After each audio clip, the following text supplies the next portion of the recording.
ভাবুন তো, পৃথিবীর মানচিত্রের দিকে তাকালে আমরা কি দেখি? ইতিহাসের পাতা উল্টালে আমরা দেখি ফরাসি বিপ্লব, দেখি রাশিয়ার বলশেবিক বিপ্লব কিংবা হালের আরব বসন্ত। আমরা দেখি কিভাবে দিনের পর দিন রাজত্ব করা একনায়করা জনতার রোষের মুখে খড়কুটোর মতো উড়ে গেছেন। আর যদি একদম বর্তমানের দিকে তাকাই, আমাদের নিজেদের ভূখণ্ড এই দক্ষিণ এশিয়ার দিকে চোখ রাখি, তাহলে কি দেখতে পাই? দেখতে পাই এক চরম অস্থিতিশীলতার ছবি। পাকিস্তান, শ্রীলঙ্কা, মিয়ানমার এবং একেবারে সম্প্রতি বাংলাদেশে আমরা দেখেছি কিভাবে লাখ লাখ উত্তেজিত জনতা রাস্তায় নেমে এসেছে। আমরা দেখেছি কিভাবে রাষ্ট্রপ্রধানরা প্রাণ ভয় দেশ ছেড়ে পালিয়েছেন, কিভাবে শক্তিশালী সরকারগুলো তাসের ঘরের মতো ভেঙে পড়েছে। ক্ষমতার গদি কিভাবে গণ অভ্যুত্থানের আগুনে রাতারাতি ছাই হয়ে যায়, তা আজ আর কোনো রূপকথার গল্প নয়, একেবারে চোখের সামনের বাস্তব। কিন্তু এই জ্বলন্ত মানচিত্রের ঠিক মাঝখানে দাঁড়িয়ে আছে একটা দেশ, ভারত। 140 কোটিরও বেশি মানুষের এক বিশাল ভূখণ্ড। এই দেশে কি কোনো সমস্যা নেই? এখানে কি বেকারত্ব নেই? এখানে কি কৃষকদের বুকে চাপা ক্ষোভ নেই? এখানে কি জাতপাতের লড়াই, চরম ধর্মীয় সংঘাত আর রাজনৈতিক মেরুকরণ নেই? সবই আছে, বরং কোনো কোনো ক্ষেত্রে তা প্রতিবেশী দেশগুলোর চেয়েও অনেক বেশি মাত্রায় আছে। দুর্নীতি থেকে শুরু করে বৈষম্য, ভারতের রন্ধ্রে রন্ধ্রে এমন অনেক কিছুই আছে যা যে কোনো মুহূর্তে একটা দেশকে জ্বালিয়ে দেওয়ার জন্য যথেষ্ট। তবুও স্বাধীনতার পর থেকে আজ পর্যন্ত প্রায় 8 দশকে এই বিশাল দেশের কোটি কোটি মানুষ কেন কখনো একজোট হয়ে দিল্লির মসনদ উল্টে দেয়নি? কেন ভারতের প্রধানমন্ত্রীকে কখনো জনতার ভয়ে পেছনের দরজা দিয়ে পালাতে হয়নি? এর পেছনে কি শুধুই বিশ্বের বৃহত্তম গণতন্ত্রের ফাঁকা বুলি, নাকি এর আড়ালে লুকিয়ে আছে এমন এক সুপরিকল্পিত, জটিল এবং অদৃশ্য ম্যাট্রিক্স, যা একজন সাধারণ নাগরিককে বিদ্রোহী হয়ে রাস্তায় নামার আগেই মনস্তাত্ত্বিকভাবে থামিয়ে দেয়? আজ আমরা ইতিহাসের পাতা আর রাজনীতির অলিগলি পেরিয়ে উন্মোচন করব ভারতের সেই অদৃশ্য দুর্গ, যা এই দেশকে যে কোনো গণ অভ্যুত্থান থেকে চিরতরে সুরক্ষিত রেখেছে। যে কোনো গণ অভ্যুত্থানের প্রথম এবং প্রধান শর্ত হল একটি কমন শত্রু। একটা দেশের বৃহত্তর জনগোষ্ঠীকে অনুভব করতে হবে যে তাদের সব বঞ্চনার জন্য ওই কেন্দ্রে বসে থাকা একজন ব্যক্তি বা একটি সরকারই দায়ী। কিন্তু ভারতের শাসন ব্যবস্থা, অর্থাৎ সংবিধানে লেখা কাঠামোটি সাধারণ নাগরিকদের এমন সুকৌশলে ভাগ করে রেখেছে যে পুরো দেশের মানুষের ক্ষোভ কখনোই একসাথে একজনের ওপর গিয়ে পড়ে না। একে বলা হয় ফেডারেলিজম বা কেন্দ্র ও রাজ্যের দ্বৈত শাসন ব্যবস্থা। একটা ছোট কেন্দ্রীভূত দেশে রাজধানী অচল হয়ে যাওয়া মানে পুরো দেশ অচল হয়ে যাওয়া। কিন্তু ভারতের ভূগোল এবং শাসন ব্যবস্থা সম্পূর্ণ আলাদা। ধরুন, তামিলনাড়ু বা পশ্চিমবঙ্গে বেকারত্ব, দুর্নীতি বা দ্রব্যমূল্য বৃদ্ধি নিয়ে তীব্র গণ অসন্তোষ তৈরি হল। সেই ক্ষোভ কি সরাসরি দিল্লির প্রধানমন্ত্রীর দিকে ধেয়ে যাবে? না, তা গিয়ে পড়বে সরাসরি সেই রাজ্যের মুখ্যমন্ত্রীর ওপর। রাজ্যের মানুষ মনে করবে তাদের দৈনন্দিন জীবনের সব সমস্যার জন্য রাজ্য সরকারই দায়ী। আবার যখন উত্তরপ্রদেশ, বিহার বা পাঞ্জাবে কৃষকদের চরম আন্দোলন হয়, দক্ষিণ ভারত তাতে খুব একটা মাথা ঘামায় না, কারণ তাদের ভাষা আলাদা, তাদের রাজ্য সরকার আলাদা, তাদের রাজনৈতিক বাস্তবতা সম্পূর্ণ ভিন্ন। ভারতের এই 28টি রাজ্য আসলে 28টি আলাদা প্রেসার কুকার ভালভের মতো কাজ করে। মানুষের ক্ষোভ যখনই বাড়ে, তাই রাজ্য স্তরের ভালভগুলো দিয়ে রিলিজ হয়ে যায়। দিল্লির মূল ভিত পর্যন্ত সে আন্দোলনের আঁচ কখনোই পৌঁছাতে পারে না। রাজ্য সরকারগুলো যেন কেন্দ্রীয় সরকারের জন্য এক একটা বাফার জোন। রাজ্যের পতন হতে পারে, কিন্তু দিল্লির মসনদ সব সময় নিরাপদ দূরত্বে থেকে যায়। এবার আসা যাক দ্বিতীয় এবং সবচেয়ে গুরুত্বপূর্ণ কারণটিতে, রাষ্ট্রযন্ত্রের শক্তি। প্রতিবেশী দেশগুলোতে যখন গণ আন্দোলন হয়, সরকার পতনের একটা বড় কারণ হল সরাসরি সেনাবাহিনীকে জনতার মুখোমুখি দাঁড় করিয়ে দেওয়া। যখন কোনো দেশের সরকার নিজেদের দেশের নাগরিকদের দমাতে সেনাবাহিনী শরণাপন্ন হয়, তখন রাজপথে থাকা মানুষ খুব সহজেই বুঝে যায় যে সরকারের আর নিজস্ব কোনো রাজনৈতিক বা সাধারণ পুলিশি শক্তি অবশিষ্ট নেই। সেনাবাহিনীর মাঠে নামা মানেই সরকারের ভিত্তি নড়ে যাওয়া। কিন্তু ভারতের ক্ষেত্রে এই সমীকরণ একেবারেই খাটে না। ভারতের পুলিশ এবং নিরাপত্তা ব্যবস্থা এমন এক বিশাল গোলকধাঁধা যে সাধারণ জনতা মূল কেন্দ্র পর্যন্ত পৌঁছানোর শক্তি সঞ্চয় করতে পারে না। ভারতে নিরাপত্তা বাহিনীর মোট 7টি আলাদা এবং শক্তিশালী লেয়ার বা স্তর রয়েছে। রাজ্যের কোনো প্রান্তে আন্দোলন শুরু হলে প্রথমে আসে রাজ্যের সাধারণ পুলিশ।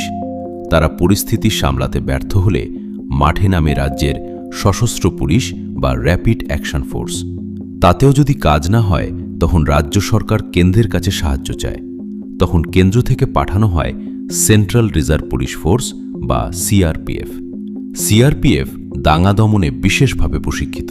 এরপর পরিস্থিতি এবং ভৌগোলিক অবস্থান অনুযায়ী মাঠে নামানো যায় বিএসএফ, আইটিবিপি, সিআইএসএফ এর মতো বিশাল প্যারামিলিটারি ফোর্সগুলোকে।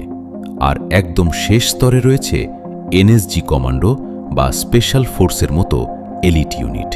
এই বিশাল সুসজ্জিত এবং বহুস্তরীয় নিরাপত্তা বলয় পার করে সেনাবাহিনীর কাছে পৌঁছানোর আগেই যে কোনো বড় আন্দোলন শারীরিকভাবে অবরুদ্ধ এবং মনস্তাত্ত্বিকভাবে ক্লান্ত হয়ে পড়ে। মাসের পর মাস এই লেয়ারগুলোর সাথে লড়াই করতে করতে আন্দোলনকারীদের স্পৃহা ভেঙে যায়। ভারত রাষ্ট্র তার আন্দোলনকারীদের গায়ের জোরের চেয়ে তাদের মানসিক ধৈর্যকে আগে নিঃশেষ করে দেয়। ফলে দেশের ভেতরে পরিস্থিতি সামলাতে সেনাবাহিনীর আর প্রয়োজনই পড়ে না, আর রাষ্ট্রযন্ত্রের পতনও ঘটে না। তবে মানুষ তখনই অভ্যুত্থানের জন্য মরিয়া হয়ে ওঠে যখন তাদের পিঠ একেবারে দেওয়ালে ঠেকে যায় এবং ক্ষমতা পরিবর্তনের আর কোনো আইনি, বৈধ বা শান্তিপূর্ণ রাস্তা খোলা থাকে না। ভারতের সংবিধান প্রণেতারা মানুষের এই বিদ্রোহী সাইকোলজি খুব ভালো করে বুঝেছিলেন। তাই তারা দেশ জুড়ে নির্বাচন নামক এক চিরস্থায়ী রাজনৈতিক উৎসবের জন্ম দিয়েছেন। ভারতে নির্বাচন কোনো সাময়িক ঘটনা নয়, এটি একটি চলমান প্রক্রিয়া। প্রতি বছর দেশের কোথাও না কোথাও নির্বাচন থাকেই। কখনো লোকসভা, কখনো বিধানসভা, আবার কখনো পঞ্চায়েত এবং পৌরসভা নির্বাচন। যখনই মানুষের মনে বর্তমান সরকারের বিরুদ্ধে চরম ক্ষোভ জমা হয়, যখন তারা রাস্তায় নেমে সব ভেঙে চুরে ফেলতে চায়, ঠিক তখনই তাদের সামনে চলে আসে কোনো না কোনো নির্বাচন। মানুষ তখন অবচেতনভাবেই ভাবতে বাধ্য হয়, রাস্তায় নেমে লাঠি পেটা খেয়ে রক্ত ঝরানোর কি দরকার? আগামী মাসেই তো আমাদের রাজ্যে ভোট, ব্যালট বাক্সেই এদের চরম শিক্ষা দেব। এই গণতান্ত্রিক বিশ্বাসটি ভারতের স্থিতিশীলতার সবচেয়ে বড় মনস্তাত্ত্বিক ঢাল। 1977 সালের কথা ভাবুন। ইন্দিরা গান্ধীর চাপিয়ে দেওয়া জরুরি অবস্থার পর মানুষের মনে যখন ক্ষোভের আগুন জ্বলছে, তখন কোনো গণ অভ্যুত্থান হয়নি। মানুষ শান্ত হয়ে অপেক্ষা করেছিল নির্বাচনের জন্য এবং ভোটের মাধ্যমে সেই প্রতাপশালী সরকারকেও ক্ষমতা থেকে টেনে নামিয়েছিল।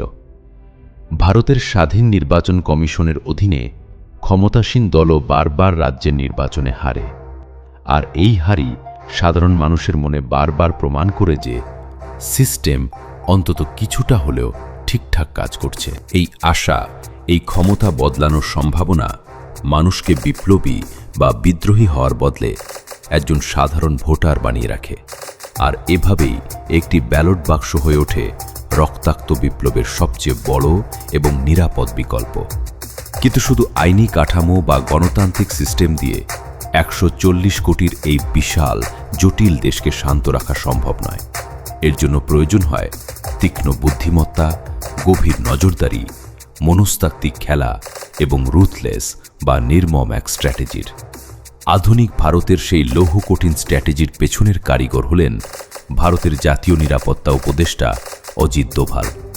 তার প্রবর্তিত ডক্ট্রিন বা নীতি শুধু ভারতের সীমানার বাইরে নয়, ভারতের অভ্যন্তরীণ নিরাপত্তার ক্ষেত্রেও এক যুগান্তকারী পরিবর্তন এনেছে।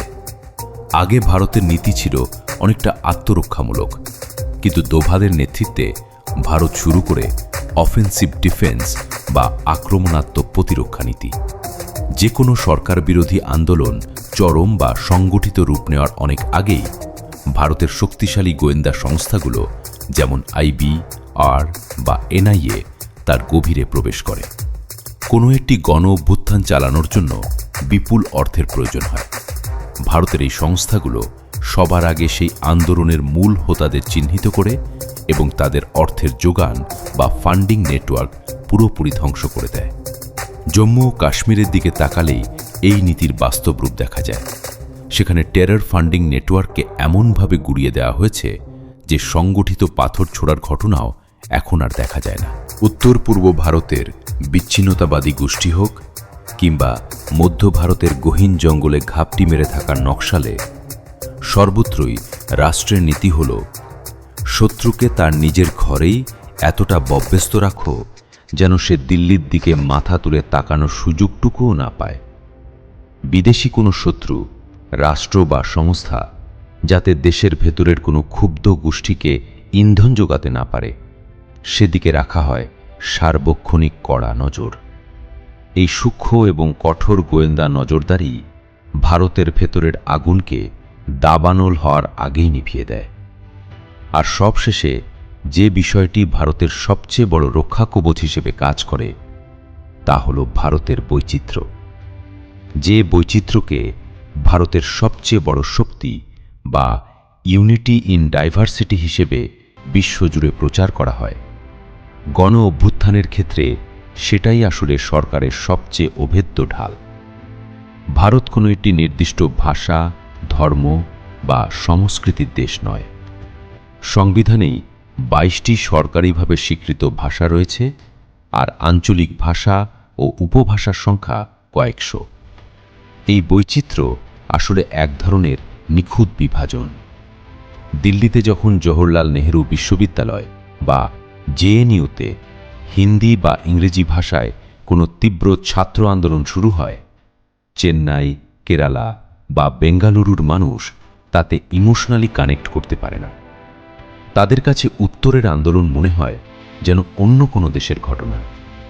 দলিত সম্প্রদায়ের কোনো বঞ্চনার সমস্যা বা তাদের অধিকার আদায়ের লড়াই উচ্চবর্ণের মানুষদের কাছে খুব একটা গুরুত্ব পায় না। আবার পাঞ্জাব বা হরিয়ানার কৃষকদের অস্তিত্ব রক্ষার লড়াই মুম্বাই বা দিল্লির কর্পোরেট চাকরিজীবীদের জীবনকে বিন্দুমাত্র স্পর্শ করে না। এমনকি ভারতের ছাত্র সংগঠনগুলো রাজনৈতিক মতাদর্শে এতটাই গভীরভাবে বিভক্ত যে অখিল ভারতীয় বিদ্যার্থী পরিষদ বা এবিভিপির মতো কট্টর ডানপন্থী, এসএফআই এর মতো চরম বামপন্থী কিংবা এনএসইউআই এর মতো মধ্যপন্থী সংগঠনগুলো একে অপরের ছায়াও মারাতে চায় না। তারা নিজেদের মধ্যেই এত বেশি আদর্শগত সংঘাতে লিপ্ত থাকে যে কখনোই এক ছাতার নিচে এসে একটি অখণ্ড জাতীয় বিপ্লব ঘটাতে পারে না। এই খণ্ডিত, বহুধা বিভক্ত সমাজ ব্যবস্থায় কোনো একটি নির্দিষ্ট প্রান্তের স্ফুলিঙ্গ পুরো দেশে আগুন ধরাতে পারে না। এক গোষ্ঠীর আন্দোলন অন্য গোষ্ঠীর মনে সন্দেহের জন্ম দেয়, আর এই বিভাজনই রাষ্ট্রযন্ত্রের সবচেয়ে বড় শক্তি। সুতরাং ভারতের ইতিহাস, ভূগোল এবং সমাজ ব্যবস্থাকে গভীরভাবে বিশ্লেষণ করলে এটা স্পষ্ট হয়ে ওঠে যে এই দেশে গণ অভ্যুত্থান না হওয়াটা কোনো মিরাকেল বা নিছক কাকতালীয় ঘটনা নয়। এটি হল শতাব্দীর পর শতাব্দী ধরে তৈরি হওয়া রাষ্ট্রের এক নিখুঁত এবং অত্যন্ত জটিল আর্কিটেকচার। সংবিধানে লেখা আইনের ধারা, কেন্দ্র রাজ্যের ক্ষমতার সুনিপুণ বন্টন, বহুস্তরীয় দুর্ভেদ্য পুলিশি ব্যবস্থা, নিয়মিত ব্যালট যুদ্ধের সাইকোলজিক্যাল গেম, গোয়েন্দাদের তীক্ষ্ণ ডক্ট্রিন এবং সমাজের ভেতরের বিশাল বৈচিত্র্য ও বিভাজন সব কিছু মিলে এমন এক অদৃশ্য দুর্গ তৈরি করেছে যা ভাঙা শুধু কঠিন নয়, প্রায় অসম্ভব। ভারত রাষ্ট্র এমন এক বিশাল এবং জটিল ম্যাট্রিক্স তৈরি করতে সক্ষম হয়েছে, যেখানে কোটি কোটি মানুষের বুকে ক্ষোভ আছে, রাস্তায় নেমে প্রতিবাদ আছে, আকাশ কাঁপানো স্লোগান আছে, কিন্তু সেই ব্যবস্থার কোনো পতন নেই।